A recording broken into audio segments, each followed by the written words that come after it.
शुरू अल्लाह के नाम से जो बड़ा मेहरबान नहायत रहम वाला है। अस्सलाम वालेकुम नाज़रीन, मैं ज़ाहिद अज़ीम आपकी खिदमत में हाज़िर हूँ। सुप्रीम कोर्ट ने तोशाखाना केस के अंदर पीटीए चेयरमैन की अपील समाअत के लिए मुकर्रर कर दी है। पीटीए चेयरमैन की अपील 23 अगस्त को समाअत के लिए मुकर्रर की गई है। 3 रुकनी बेंच इस केस की समाअत करेगा। उस 3 रुकनी बेंच के अंदर चीफ जस्टिस जनाब जस्टिस उमर ता बंदयाल, जनाब जस्टिस मुज़ाहिर अली नकवी और जनाब जस्टिस जमाल मंदोहिल शामिल हैं। अब देखना यह है कि 23 अगस्त को जब सुप्रीम कोर्ट का 3 रुकनी बेंच पीटीए चेयरमैन की अपील की समाअत करेगा तो उस वक़्त पीटीए चेयरमैन को उसमें क्या रिलीफ मिलता है। वकला के दलाइल देने के बाद ही इसका फ़ैसला हो सकेगा। और इसके अंदर पाकिस्तान की जो सबसे बड़ी सुप्रीम अदालत है वो अब पीटीए चेयरमैन को तोशाखाना केस के हवाले से इसमें कोई रिलीफ देती है या नहीं, ये 23 अगस्त को ही पता चलेगा। दूसरी तरफ अटक जेल के अंदर आज एडिशन सेशन जज अटक ने दौरा किया। इस दौरे के मौके के ऊपर उन्होंने वहाँ पर कुछ मुशाहदात भी किए और उसकी बाकायदा उन्होंने रिपोर्ट भी पेश की। एडिशन सेशन जज अटक जनाब शफ़क़तुल्लाह खान साहब ने अटक जेल के दौरा जिस वक़्त किया तो उस वक़्त उनकी पीटीए चेयरमैन इमरान खान से भी मुलाकात हुई। पीटीए चेयरमैन ने उनको अपने जेल के अंदर जिस सेल के अंदर उनको रखा हुआ है वो भी दिखाया और वहाँ पर उनका जो वाशरूम है उन्होंने उसका भी जिक्र किया। पीटीए चेयरमैन का जो सेल है उसके बिल्कुल सामने कैमरे भी लगे हुए हैं जिससे पीटीए चेयरमैन की जो प्राइवेसी है वो भी मुतासर हो रही है।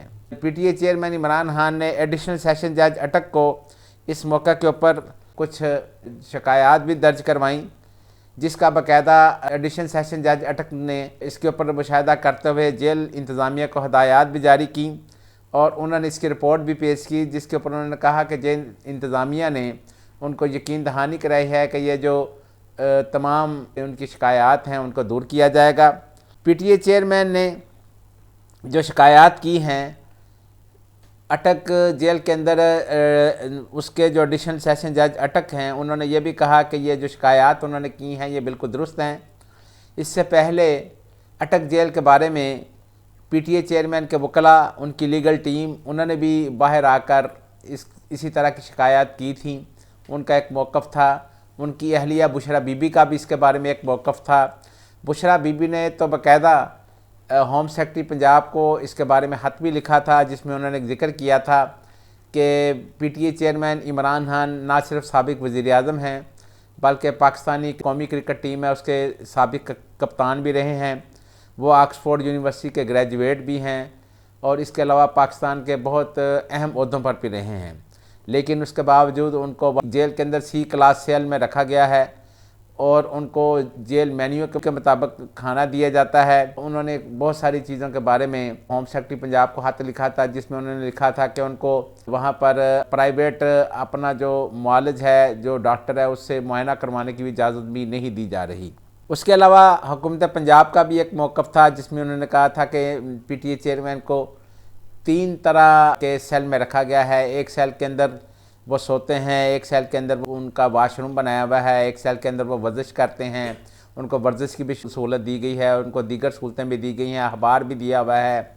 उसके अलावा उनको शेविंग किट भी जारी की गई है, मुहैया की गई है जिसके ज़रिए वो शेव भी करते हैं। लेकिन उनके जो वकला हैं वो ये कह रहे हैं कि पीटीए चेयरमैन की दाढ़ी जो है वो बरी हुई है, उन्होंने कोई शेव नहीं की। अब जब वहाँ पर एडिशनल सेशन जज अटक ने जेल का मुआयना किया और उसके बाद उन्होंने आकर जो रिपोर्ट पेश की और उसमें उन्होंने पीटीए चेयरमैन की जो शिकायत हैं उसके हवाले से जो रिपोर्ट दी, उसके बाद जेल इंतज़ामिया की तरफ से पीटीए चेयरमैन को कुछ सहूलतें जो है वो मुहैया कर दी गई हैं। उनका जो जेल मेन्यू के मुताबिक जो खाना था उसको भी शायद तब्दील कर दिया गया है, दीगर भी कुछ सहूलतें उनको मुयस्सर आ जाएंगी। लेकिन ये नहायत ही अफसोसनाक बात है कि साबिक़ वज़ीर-ए-आज़म और पीटीए के चेयरमैन, पाकिस्तान की एक पॉलिटिकल पार्टी के चेयरमैन और उसके साथ साथ वो पाकिस्तानी क्रिकेट टीम के कप्तान होने के बावजूद जेल के अंदर उनके साथ जिस तरह का बर्ताव किया जा रहा था वो एक मुनासिब बात नहीं है। ये तो वक्त पाकिस्तान के अंदर चेंज होता रहता है, कभी किसी के ऊपर वक्त आ सकता है और हुकूमत पाकिस्तान को चाहिए या दीगर जो पॉलिटिकल लोग हैं उनको चाहिए कि इस मामले के ऊपर ये ना सिर्फ उनको इन चीज़ों के ऊपर देखना चाहिए और सोचना चाहिए कि ये वक्त कल को उनके ऊपर भी आ सकता है। सदर पाकिस्तान ने एक ट्वीट जारी किया था जिसमें उन्होंने कहा था कि जो आर्मी एक्ट और ऑफिशियल सीक्रेट एक्ट है उसके ऊपर उन्होंने कोई दस्तखत नहीं किए और उन्होंने कहा कि मैं खुदा को गवाह बनाकर ये कहता हूँ, अल्लाह जानता है कि मैंने इसके ऊपर कोई दस्तखत नहीं किए। और उसके अलावा उन्होंने आज अपने जो सेक्रेटरी हैं वक़ार अहमद, उसके बारे में भी उन्होंने सेक्रेटरी इस्टेब्लिशमेंट को ये ख़त लिखा कि वक़ार अहमद जो उनके सेक्रेटरी हैं उनकी खिदमात को वापस करते हैं। उसकी जगह के ऊपर उन्होंने किसी 22वें ग्रेड की एक ख़तून अफीसर हैं जिनका उन्होंने कहा कि उनको सेक्रेटरी टू प्रेसिडेंट लगा दिया जाए।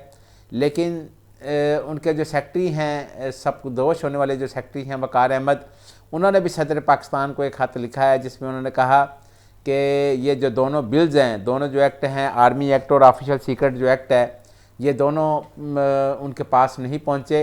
ये दोनों जो बिल्स हैं ये दोनों सदर पाकिस्तान के सेक्रेटरीट के अंदर ही हैं, वो उनके पास नहीं पहुँचे और इसकी बाकायदा सदर पाकिस्तान को इंक्वायरी करानी चाहिए, तहकीकात करवानी चाहिए। FIA या किसी और तहकीकाती अदारे से इसकी तहकीक होनी चाहिए और पता चलना चाहिए, क्योंकि उनका ये कहना था कि ये दोनों जो बिल हैं उनके पास नहीं आए, जिसके बारे में सदर पाकिस्तान ने कहा कि मेरी इजाज़त के बगैर बिल जो है वो मैंने बार बार कहा कि ये बिल आपने उनको वापस भेज दिए हैं, लेकिन उसके बावजूद बिल वापस नहीं भेजे गए और ना ही सदर पाकिस्तान ने ये कहा था कि उनके ऊपर मैंने दस्तखत किए हैं। लेकिन वो दोनों बिल जो हैं उनके बारे में ये कहा जा रहा है कि वो एक्ट बन चुके हैं और उस ऑफिशियल सीक्रेट एक्ट है, उसी एक्ट के तहत शाह महमूद कुरैशी और असद उमर दोनों को गिरफ़्तार भी कर लिया गया है और इसी एक्ट के तहत इस्लामाबाद के अंदर एक कोर्ट भी कायम कर दी गई है। उस कोर्ट के अंदर बाकायदा इसी एक्ट के ज़रिए जो है वो वहाँ पर केसेस की समाअत भी होगी। दूसरी तरफ पंजाब हुकूमत ने एक अपील दायर की थी चौधरी परवेज़ इलाही के खिलाफ। चौधरी परवेज़ इलाही के खिलाफ सिर्फ हाई कोर्ट के सिंगल बेंच ने एक फ़ैसला दिया था जिसमें कहा गया था कि परवेज़ इलाही साहब को किसी भी ऐसे खुफिया मुकदमे के अंदर गिरफ़्तार ना किया जाए जिसके बारे में उनको पहले से इल्म ना हो। पंजाब हुकूमत ने उसके खिलाफ एक अपील दायर की थी इस अपील का 2 रुकनी बेंच, हाई कोर्ट के 2 रुकनी बेंच ने जो फ़ैसला जारी किया है वो भी उन्होंने चौधरी परवेज़ इलाही के हक़ में फ़ैसला कर दिया है और उस फैसले के मुताबिक परवेज़ इलाही साहब को किसी भी खुफिया मुकदमे के अंदर गिरफ़्तार ना करने का फ़ैसला जो है वो दोबारा से बहाल कर दिया गया है। अगर आपको हमारी ये वीडियो पसंद आई हो तो नीचे दिए गए सब्सक्राइब के बटन को प्रेस करके अपने इस प्रोग्राम का हिस्सा बने। अल्लाह ताला हम सबका हामी नासिर व खुदा हाफिज़।